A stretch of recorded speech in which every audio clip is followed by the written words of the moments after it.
오늘 우리에게 주신 하나님의 말씀 다니엘서 3장 14절에서 18절까지의 말씀. 다니엘서 3장 14절에서 18절까지의 말씀 제가 봉독해 드립니다. 느부갓네살이 그들에게 물어 이르되 사드락 메삭 아벳느고야, 너희가 내 신을 섬기지 아니하며 내가 세운 금 신상에게 절하지 아니한다 하니 사실이냐? 이제라도 너희가 준비하였다가 나팔과 피리와 수금과 사면금과 양금과 생황과 및 모든 악기 소리를 들을 때 내가 만든 신상 앞에 엎드려 절하면 좋거니와, 너희가 만일 절하지 아니하면 즉시 너희를 맹렬히 타는 풀무불 가운데에 던져 넣을 것이니 능히 너희를 내 손에서 건져낼 신이 누구이겠느냐 하니, 사드락과 메삭과 아벳느고가 왕에게 대답하여 이르되 느부갓네살이여, 우리가 이 일에 대하여 왕에게 대답할 필요가 없나이다. 왕이여, 우리가 섬기는 하나님이 계시다면 우리를 맹렬히 타는 풀무불 가운데에서 능히 건져내시겠고 왕의 손에서도 건져내시리이다. 그렇게 아니하실지라도 왕이여, 우리가 왕의 신들을 섬기지도 아니하고 왕이 세우신 금신상에게 절하지도 아니할 줄을 아옵소서. 아멘. 아멘. 할렐루야. 오늘도 이 주신 말씀을 통해서 우리에게 은혜 주시기를 바랍니다. 우리 각자의 마음의 소원과 기도의 제목을 아시는 하나님께서 오늘도 이 우리가 받은 이 말씀을 통해서 우리 각자에게 꼭 충족한 하나님의 응답과 말씀의 지혜로 함께 해 주실 줄 믿습니다. 브룩스 쿡 목사님의 그 당신의 계획을 믿음으로 세우라 하는 책에 이런 이야기가 나옵니다. 미국 남부지방에 사는 어느 청년이 한 겨울에 와이오밍에 사는 친구를 찾아갔는데, 날씨가 조금 기온이 올라간 어느 날 두 사람은 차를 타고 이렇게 시골길을 가게 되었답니다. 꽁꽁 언 호수를 보고 그들은 차를 세워놓고 호수를 구경하기 시작했습니다. 그런데 와이오밍에 사는 친구는 차에서 내리자마자 호수 한가운데 이렇게 막 뛰어들어서 미끄럼을 타면서 이렇게 놀았는데, 남부에서 온 친구는 조심스럽게 얼음 위를 걸으면서 호수 한가운데 이렇게 가지도 못하는 것이었습니다. 그것도 이렇게 발끝으로 서서 깨질까 봐 조심스럽게 그렇게 걸어 다니더라는 겁니다. 그때 아주 커다란 차 소리에 소리 나는 쪽으로 이렇게 딱 쳐다보니까 그 지방의 농부가 큰 트랙터를 몰고 호수 한가운데로 지나가더라는 것이죠. 그 순간 그는 발끝을 세우고 있는 자신의 모습을 이렇게 보면서 슬그머니 그 발을 내려놓았다고 합니다. 왜냐하면 그 순간 이 부끄러운 마음이 들었기 때문이었다 하는 그러한 이야기였습니다. 여러분, 이 이야기를 들으면서 두 사람의 차이가 무엇이라는 생각이 드십니까? 이 농부는 이 호수의 얼음에 대해서 너무너무 잘 알고 있었던 것입니다. 하루 이틀 본 것이 아니거든요. 매년 겨울을 통해서 여기가 얼만큼 얼고 얼만큼 두껍고 그렇다는 것을 너무나도 잘 알고 있었던 것입니다. 그런데 이 청년은 당연히 몰랐기 때문입니다. 하나님 사랑하시는 성도 여러분, 여기에 아주 단순한 성경적 진리가 담겨 있지요. 성경은 우리가 여호와를 알기 위해 힘써야 한다고 말씀합니다. 그러니까 아는 것이 힘이라 하는 말이 있는데, 그야말로 하나님을 아는 것이 우리가 살아가는 힘이고 지혜고 명철이라는 말씀을 하고 있는 것입니다. 오늘도 예배하면서 하나님을 더 잘 알게 되는 은혜가 있기를 바랍니다. 오늘 성경에도 하나님을 너무도 잘 아는 그러한 사람들이 등장합니다. 우리가 잘 아는 다니엘과 또 사드락과 메삭과 아벳느고, 이 사람의 이야기들 우리가 늘 잘 들어서 알고 있는데, 오늘 이 친구들의 이 성경의 말씀을 통해서 우리 각자가 이 말씀을 통해 도전함을 얻게 되는 시간이 되기를 바랍니다. 배경은 이렇습니다. 유대나라 여호야김 왕 때에 바벨론 왕 느부갓네살이 예루살렘을 함락하고 유대나라 왕족과 귀족 그리고 학문 있고 재주 좋은 사람들을 많이 사로잡아다가 바벨론 문화를 가르치고 동화 정책을 쓰게 됩니다. 그런데 그 와중에 이러한 신앙적 혼합주의에 절대로 말려들지 않고 끝까지 신앙의 정절을 지킨 청년들이 있었습니다. 그 가운데 특별히 이 다니엘서는 다니엘과 사드락과 메삭과 이 아벳느고 이 네 사람에게 우리의 관심을 집중시키고 있습니다. 그런데 이 사람들은 지배를 당하고 있음에도 불구하고 상당히 높은 자리에까지 이렇게 올라간 이 출세를 한 사람들입니다. 그러던 와중에 어느 날 이들에게 모진 시련의 바람이 닥쳐오게 됩니다. 여러분, 종종 하나님께서는 그 자녀들에게 축복과 시련을 함께 주실 때가 있는 것 같습니다. 가끔 축복을 이 시련이라고 하는 보자기에 이렇게 잘 싸서 우리에게 주실 때가 있습니다. 왜냐하면 하나님께서는 우리에게 좋은 것 주시기를 기뻐하시기 때문에. 그런데 아이에게도 마냥 이 좋은 것만을 줄 수 없지 않습니까? 그죠? 늘 좋은 것만을 준다고 해서 아이에게 결코 좋은 결과만 있다 이야기할 수 없는 것이기 때문에 이 모진 훈련을 통해서 좋은 군인이 탄생하는 것처럼 하나님께서는 우리를 그렇게 만들어 가십니다. 훈련소에서 얼마나 그 머리 박는 것을 시키든지요. 나중에는 정말 머리 박는 게 가장 편하더라고요. 이 머리를 이렇게 박아놓고 잠을 자니까 그 다음부터는 그 방식이 바뀝니다. 뭐 이렇게 컵을 대고 박는다든지, 이렇게 동전을 이렇게 쌓아놓고 박는다든지, 그냥 박으면 자니까. 이게 뭡니까? 그러니까 훈련을 그만큼 이제 거듭된 훈련을 통해서 단련케 되는 것입니다. 훈련이 되지 않으면 불가능하죠. 여러분, 골리앗 앞에 섰을 때 사울과 다윗의 이 생각의 차이는 무엇이었겠습니까?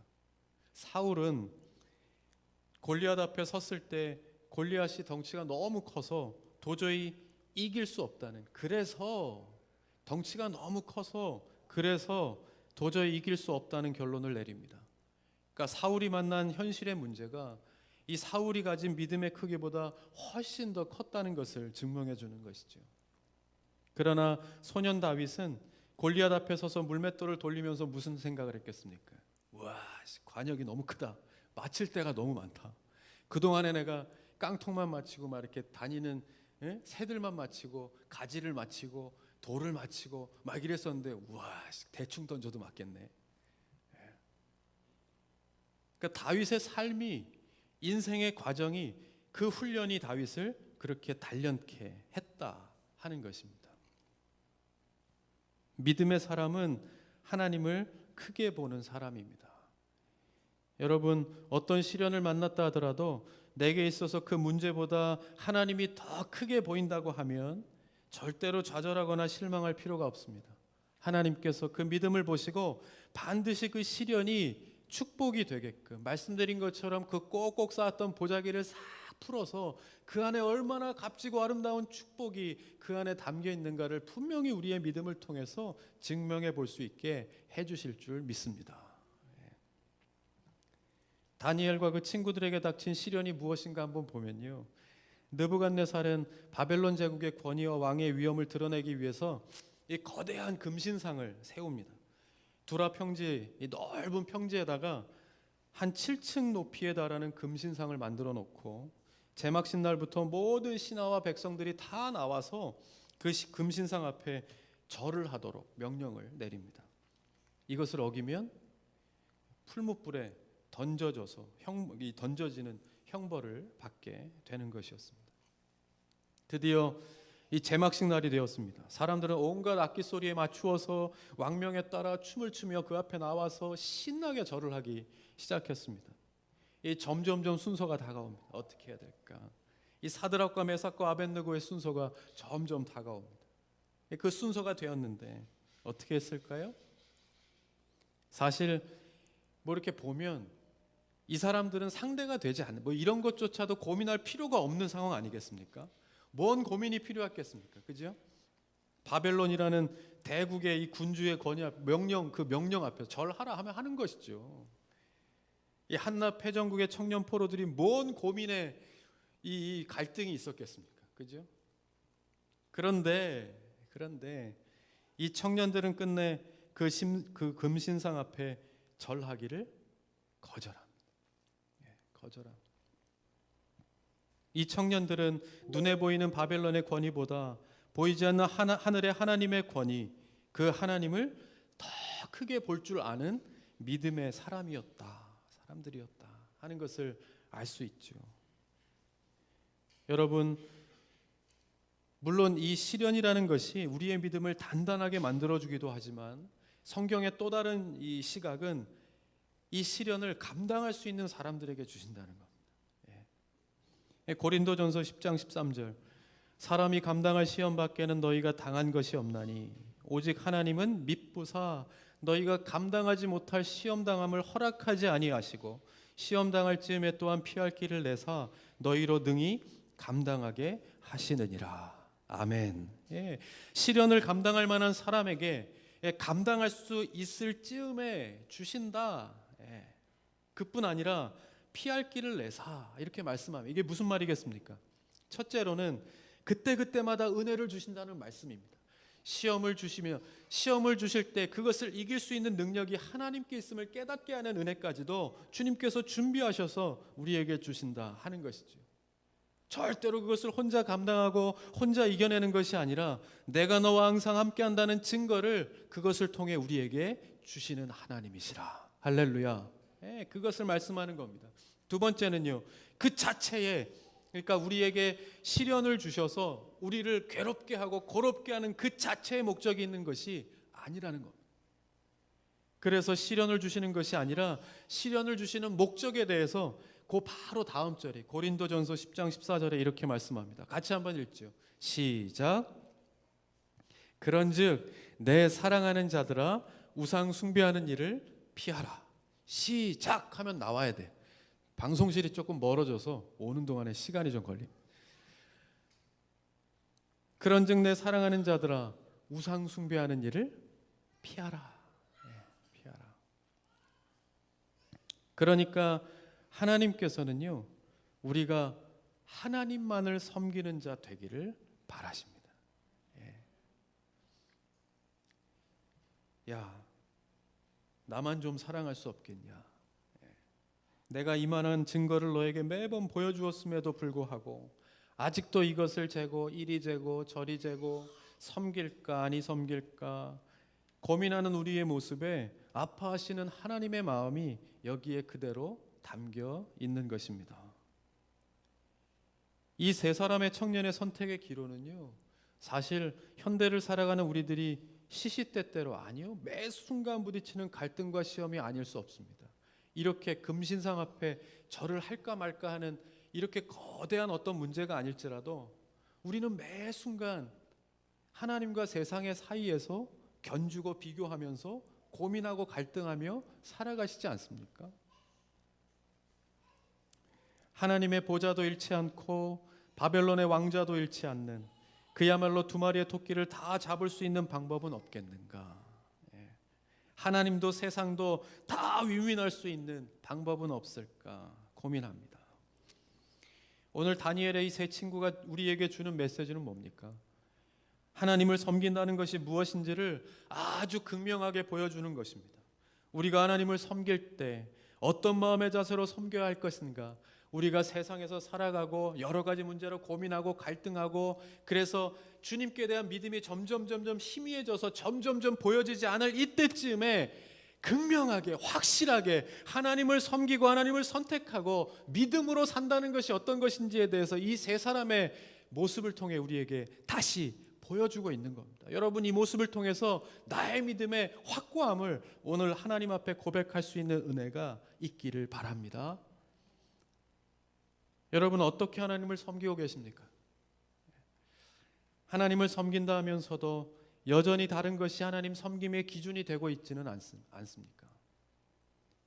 일이 잘 풀리면 기분이 좋아서 하나님을 더 잘 섬기고 싶은 마음이 들고 일이 좀 안 풀리면 가장 먼저 하나님 섬기는 일에 소홀해집니다. 사랑하고 자비하고 용서하고 긍휼의 마음들이 언젠가는 막 풍성해졌다가 모든 원수도 다 사랑하고 푸는 것 같고 다 줄 수 있을 것 같은 날이 있는 반면에, 또 어떤 때는 다 소용없다, 다 필요 없다 생각되는 때가 혹시 있지 않으십니까? 예수님께서 나를 위해 십자가에 못 박혀 죽으셨다는 것은 내가 누구보다 더 잘 알죠. 우린 어렸을 때부터 귀에 못이 십자가에 못 박히기 전에 내 귀에 못이 박히게 더 먼저 들었던 이야기 아닙니까? 예수님께서 나를 위해 십자가에 못 박혀 죽으셨다. 나를 구원하시기 위해 누누이 성경을 통해 읽고 외우고 들었던 말씀이라서 난 다 인정하지만 인정한다.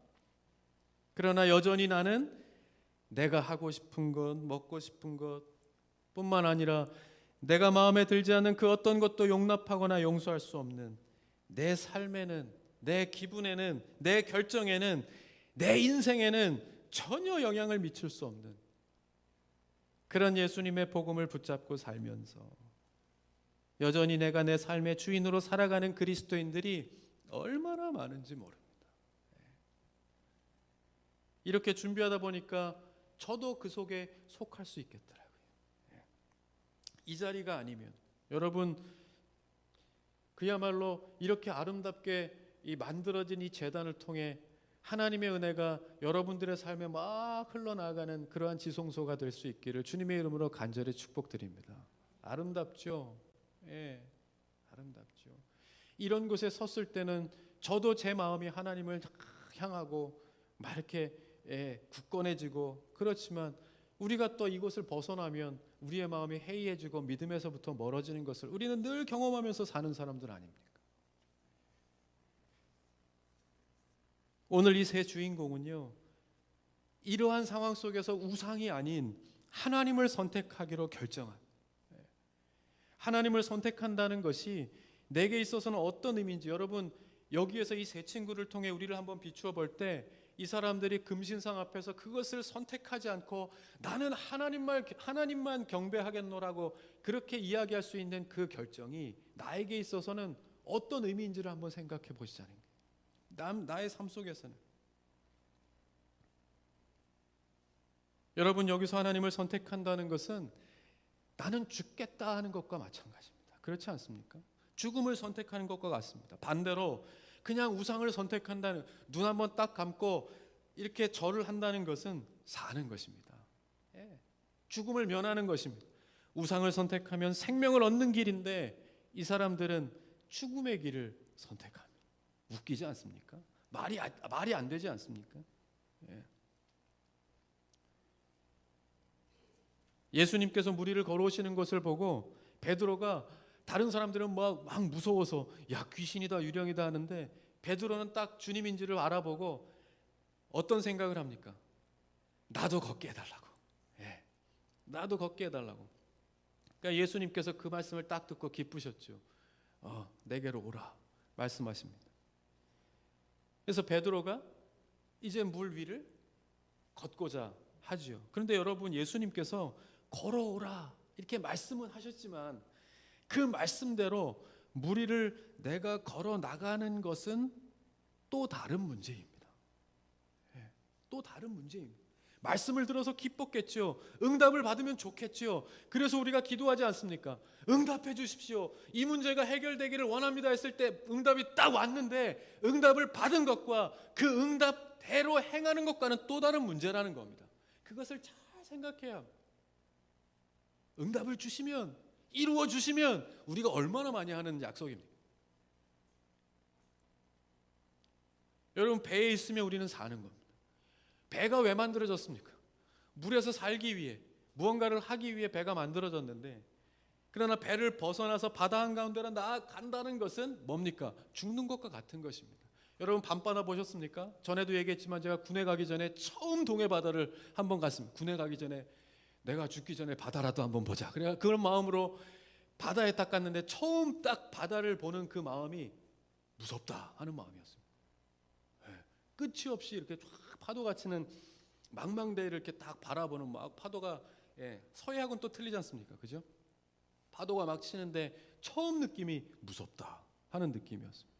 그런데 그 바다에서 이 이 배를 이렇게 타고 있다가 그 배에서 벗어나서 한 발을 바깥으로 이렇게 내딛는다? 가능하시겠습니까?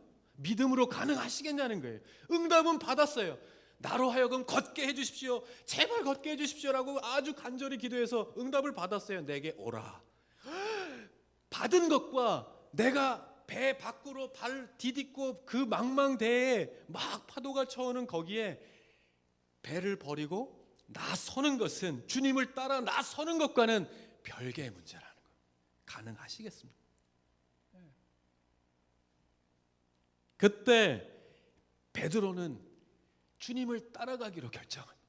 그래서 배 밖으로 두 발을 다 내딛고, 양발을 이렇게 한쪽은 거치고 한쪽은 내딛는 게 아니라 바깥으로 나아가서 주님을 향하여 걷기 시작합니다. 그때 어떻게 됐습니까? 베드로는 아무도 경험하지 못했던 물 위를 주님과 함께 걷는 은혜의 기적을 체험하게 됩니다. 뭡니까? 우리가 믿는 기독교는 내가 죽어야 합니다. 내가 죽지 않으면 그 다음은 없습니다. 제발 좀 죽읍시다. 죽어야. 하루에도 몇 번씩 나는 죽고, 그래서 예수님이 살아야 그게 사는 것이라고 그렇게 누누이 말씀하셨음에도 불구하고 우리는 기도합니다. 하나님 이루어 주십시오. 이게 돼야 합니다. 하나님 이게 응답이 있어야 합니다. 정작 응답이 와도 발 하나 내딛지 못할 만큼의 믿음을 가진 사람들이 하나님 앞에 왜 내 삶이 이러냐고 이야기하죠. 우리에게 말씀하시는 건 뭡니까? 그저 하나님을 선택하는 믿음이, 하나님만 바라볼 만한 믿음이 너에게 있는가를 묻고 계신 것입니다. 그래서 바울은 고백하죠. 죽는다. 내가 매일매일 죽는다. 날마다 죽는다. 이야기합니다.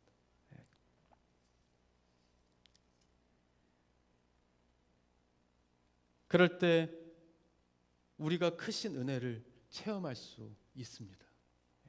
저는 올 한 해 우리 모든 성도가 이렇게 한 걸음 주님께 더 나아가는, 그래서 더 큰 은혜를 경험하는 한 해가 되기를 축원드립니다. 우리 교회는 그동안에 정말 특별한 하나님의 은혜의 발걸음을 동행했습니다. 여러분들이 다 증인이시지 않습니까? 그래서 여기까지 왔고 여기까지 세워졌습니다. 이 다음은 무엇이겠는지, 여기서 끝이겠습니까? 아니요. 우리에게 계속된 시련과 어려움과 계속 단련케 하시는 훈련이 남아있다는 것은 하나님께서 우리를 끌고 가시고자 하는 목적이 있다는 것입니다. 그 목적이 이루어져야 되는 그때에 우리가 정말 잘 준비되어 내게 오라 말씀하시는 주님의 응답에 따라서 생각하지 못했던 곳에서, 생각하지 못했던 자리에서, 생각하지 못했던 모습으로 쓰임받는 저와 여러분 다 되실 수 있기를 바랍니다. 여러분, 그러기 위해서는 오늘날 맞서는 용기가 필요합니다. 무엇과 맞서는 것이겠습니까? 자꾸 약해지려고 하는 나의 믿음과 맞서는 것입니다. 나와 싸워 이겨. 숨 쉴 틈 없이 우리를 잡고 흔드는 그 현실적인 문제들과 마주할 때, 그래서 자꾸 약해지고 자꾸 주님을 보는 내 눈이 흐려져 갈 때 우리는 자꾸 약해지고 자꾸 넘어질 수밖에 없죠. 그때 더 믿음으로 맞서는 용기가 우리에게 필요합니다. 느부갓네살은 이 세 친구를 회유합니다. 설득하려고 합니다. 지금이라도 절을 하겠다 하면 살려줄게. 아끼기도 참 아꼈던 것 같습니다. 지금이라도 그 마음을 돌이키면 내가 살려줄 것이라 설득합니다. 그러나 이 세 친구는 단호합니다. 그러면서 16절에 이렇게 말씀하죠.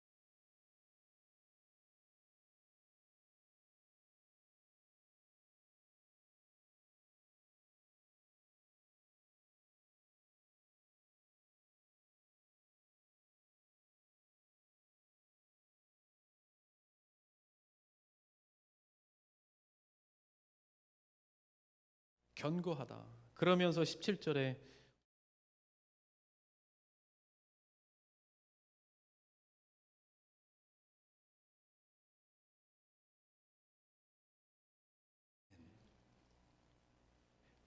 이렇게 이야기하면서, 그런데 참 재미있는 구절이 그 뒤에 나옵니다. 18절에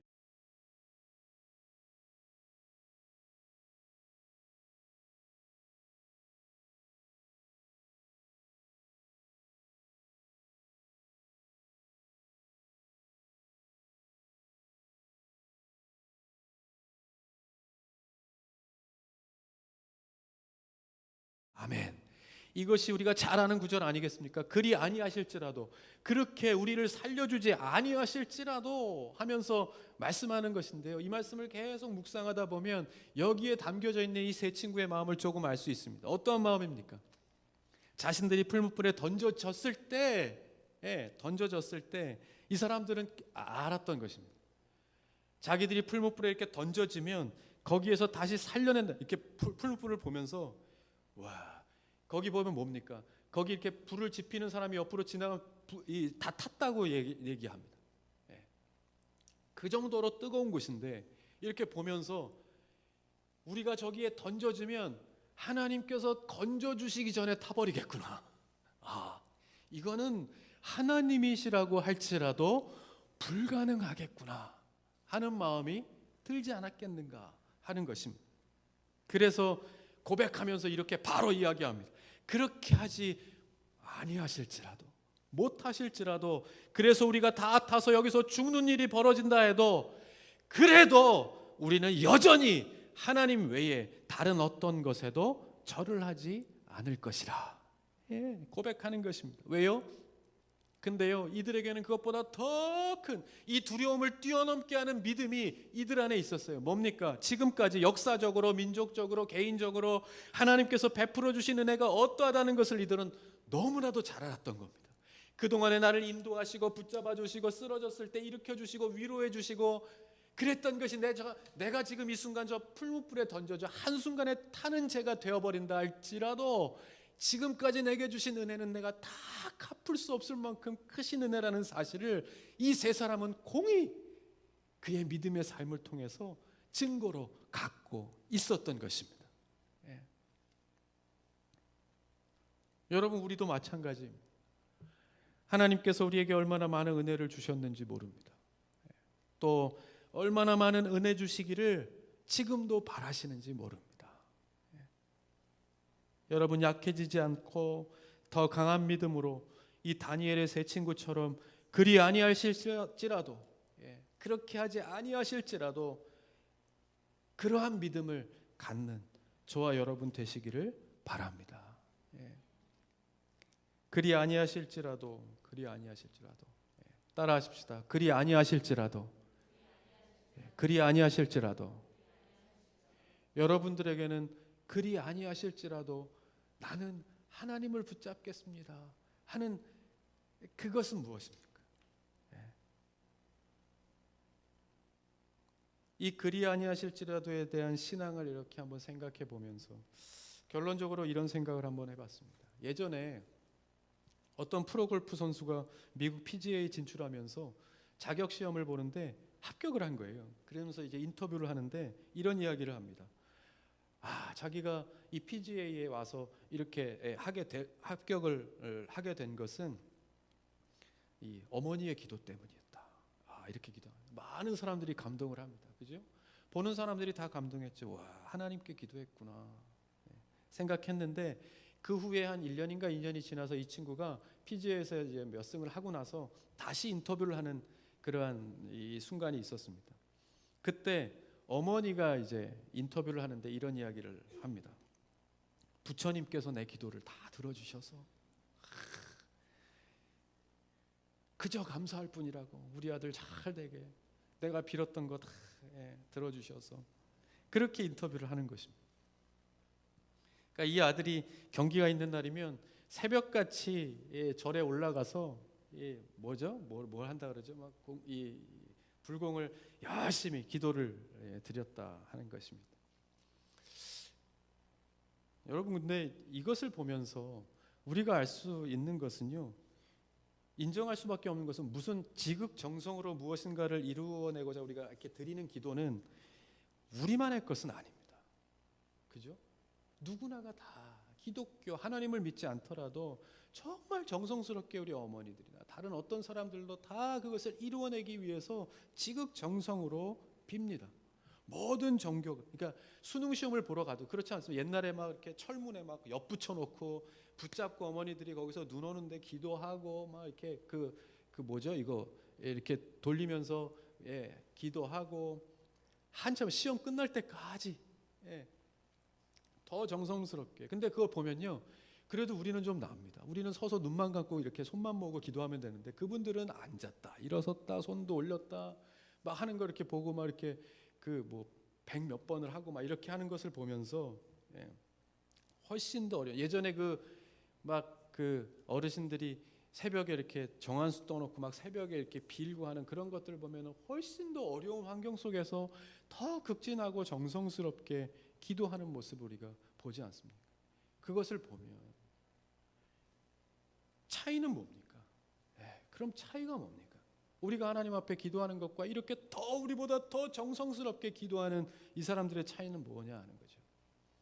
그러니까 전 보러 가는 사람들, 이런 분들에게 나타나는 공통된 것은요, 이렇게 무속인들을 찾아가는 이 무속인들의 기도의 가장 큰 특징은 그 초점이 나에게 맞추어져 있다는 거, 자기 자신에게. 그래서 보면 내가 찾아가는 대상이 어떤 무당이나 무속인이 착하냐 착하지 않냐, 인격적이냐 아니냐 이런 것들은 상관이 없어요. 왜? 뭐가 기준입니까? 용하냐 용하지 않냐, 내가 이것을 이루어 줄 수 있을 것이냐 안 이루어 줄 수 있을 것이냐, 이거에 대한 뭐 돈은 얼마든지 드리더라도 이것을 이 소원을 들어줄 수 있는 것이냐의 것이 기준이지, 그래서 내 소원을 이루는 것이 기준, 자기 자신에게 맞추어져 있기 때문에 그 기도를 드리는 대상에 대해서는 별로 관심이 없는 겁니다. 그래서 어느 영화 같은 데 보면 위기에 처했을 때 그러잖아요. 뭐 하나님, 부처님, 뭐 예수님, 뭐 누가 됐든지 내 기도를 좀 들어주셔서 나를 살려주십시오, 막 이렇게 위기 때 이렇게 기도하는 것을 보면 그것은요, 상대가 누구이든지 상관없다는 겁니다. 내가 살 수 있으면, 내 기도가 응답받을 수 있다면, 내 소원이 이루어질 수 있다면 모든 초점이 누구에게 맞추어져 있습니까? 상대는 상관이 없어요. 나에게 맞추어져 있는 거. 그런데 여러분, 우리가 간절하게 기도를 하긴 하는데 하나님께서 응답을 늦추시는 것 같은 때가 있지요. 있지 않습니까? 그것은 지금 우리가 먼저 깨닫기를 바라시는 무엇인가가 있다는 것입니다. 그것에 대해서 이 에릭 바자오퍼라는 분의 책에 보면 예수님의 이름으로 기도합니다 라는 말의 의미에 대해서 이렇게 설명합니다. 우리가 기도하고 마칠 때, 아까도 우리 집사님이 기도하면 예수님의 이름으로 기도합니다 이렇게 끝나지 않습니까? 그러니까 이것은 우리가 습관처럼 늘 기도 끝날 때 그냥 습관처럼 이 기도가 이제 끝났구나 하는 어떤 의미로 받아들이지만, 그 의미가 뭐냐 하면 요한복음 14장 14절이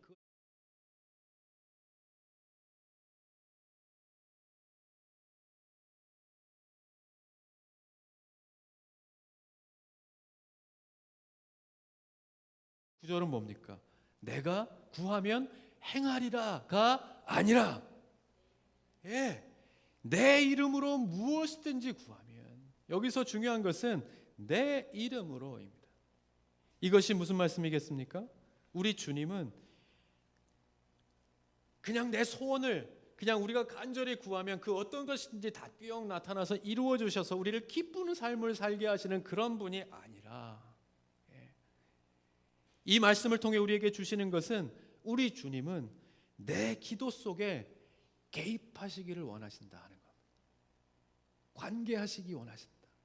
간섭하시기를, 그러니까 섭리하시기를 원하신다 하는 겁니다. 그래서 그 꼬이고 꼬여 어떻게도 풀리지 않을 것만 같은 내 모든 기도 속에 개입하셔서 하나하나 우리에게 그 의미를, 이거는 이것 때문이야, 이거는 이렇게 풀어갈 거야, 이거는 너의 이것을 위해서야 라고 가르치시고 싶어 하신다 하는 것입니다. 할렐루야.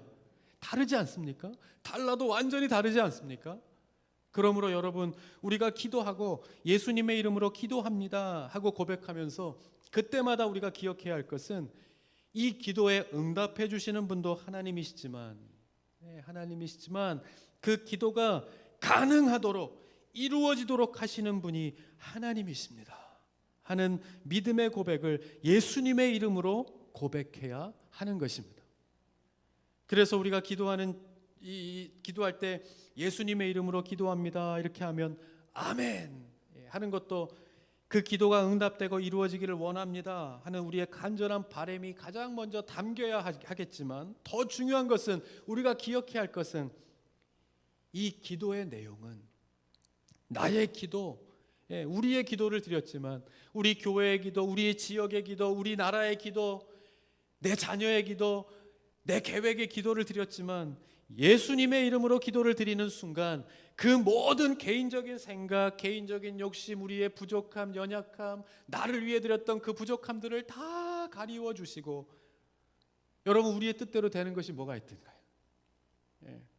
여러분, 우리의 마음, 계획, 1년을 생각하면서 첨예하게 세웠던 계획들이 얼마나 오래가고 얼마나 치밀하게 나를 잘 견고하게 세워 가시던가요? 우리는 매번 경험하지 않습니까? 그래서 기도할 때 예수님의 이름으로 기도하라는 겁니다. 견고하지 못하고 늘 연약하여 쓰러지고 내가 나를 바라보며 그 눈이 자꾸 흐려지려고 할 때마다 예수님의 이름으로 기도해라. 내가 자꾸 다른 방향으로 다른 것을 구하여 헛된 것들을 구하며 우상 앞에 절하려고 자꾸 약해지는 믿음 가운데 더 견고한 믿음을 허락하시고자 하는 하나님을 붙들 수 있게 해 주옵소서. 그것을 예수님의 이름으로 기도하라고 말씀하고 계신 것입니다.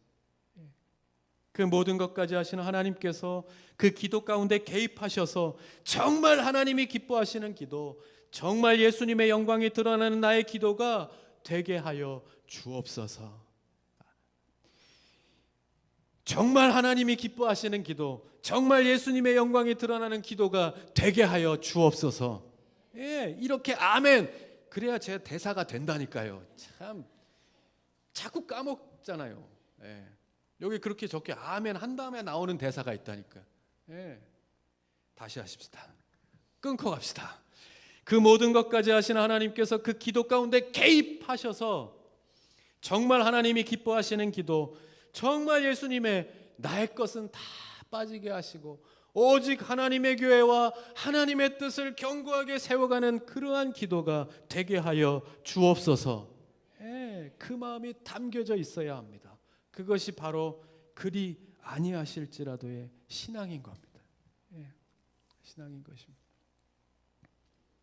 결론을 맺지요. 여러분, 기도인가 주문인가 라는 책에 보면 이런 말이 나옵니다. 기도할수록 자족하는 자가 되어야 합니다. 여러분, 기도할수록 내 마음에 이 주님 주시는 만족함이 넘쳐나십니까? 여기서 자족은 우리의 이러한 만족을 말하는 것이 아닙니다. 만족은 아까처럼 막 내 아들이 내 딸이 막 PGA에 가고 막 어디에 막 가고 막 잘 되고 이러한 일들을 통해서 그런 것들을 들을 때에만 내게 주어지는 것이죠. 그런데 그렇게 되나요? 아니죠. 그렇지 않은 일들이 우리가 살아갈 때 너무 많죠. 이해되지 않고 해석되지 않는 일들을 만날 때가 더 많이 있습니다. 그러면 어떻게 자족할 수 있겠는가? 우리의 관심은 기도의 주인 되시는 하나님께 있어야 합니다. 기도하면 먼저 하나님을 깊이 있게 알게 되고, 그러면서 그 안에 담아 놓으신 비밀한 뜻을, 의미를 알게 되니까 응답 여부에 관계없이 자족이 이루어지는 것입니다. 감사하게 되는 것입니다. 주님을 더 따라가게 되는 것입니다. 이것이 바울의 고백입니다. 가시를 제거해달라고 기도했는데 하나님께서는 뭐라고 말씀하십니까? 내 은혜가 내게 족하다. 얼마나 바울이 열심히 일했습니까? 그러면 낫게 해주실 만도 한데 그렇게 간곡하게 바울이 내가 더 하나님께 쓰임받기 위해서 이것을 좀 낫게 해주십시오 기도한 그 기도에도 응답하시지 않습니다. 그 응답의 이 말씀은 뭡니까? 내 은혜가 내게 족하다. 이는 내 능력이 약한 데서 온전하여 짐이라 하신지라. 그러므로 도리어 크게 기뻐함으로, 이렇게 말합니다. 그 응답을 듣고 어떻게 합니까? 여러분, 뭘 기뻐한다고요? 응답을 얻었는데 이것을 들어주심의 응답에 대한 기쁨이 아닙니다. 들어주지 않으심에 대해서 더 그 응답에 대한 기쁨이 컸다 하는 말입니다. 이게 뭡니까? 그리 아니하실지라도의 믿음입니다. 여러분, 혹시 오늘을 살아가는, 지금을 살아가고 있는 지금 이 순간 우리에게 필요한 고백이 바로 이것 아닙니까?